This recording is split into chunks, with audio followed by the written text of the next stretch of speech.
नाम है काजल।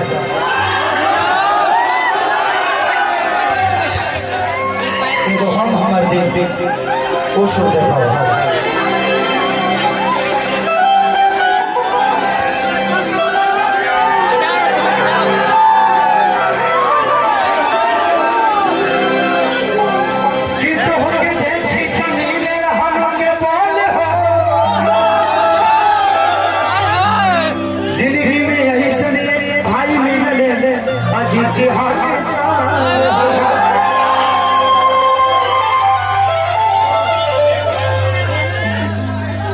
कि लागे नहीं कि भाले हमारे देह से दूरा इनका भी ना हमारी जिंदगी हमें सारा भूला। कभी कभी ऐसा आवाज होला कोनो जरूरी नहीं है कि एक माई बाप का बेटा पैदा हो से मोहब्बत हो।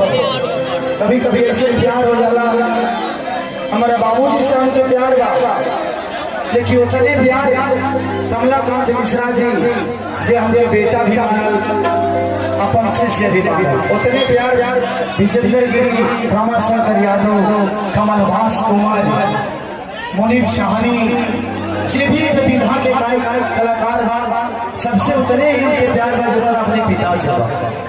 इसलिए यही विधा से हम निकल बा इन सबके सम्मान में एक पिता की तरह, एक गुरु की तरह, एक गार्जियन की तरह। हाँ कुंदन बैठा बात करते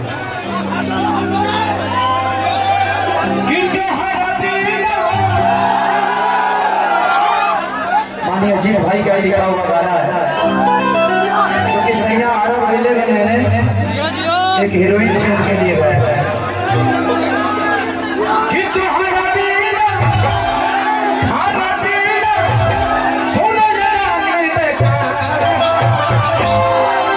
एगो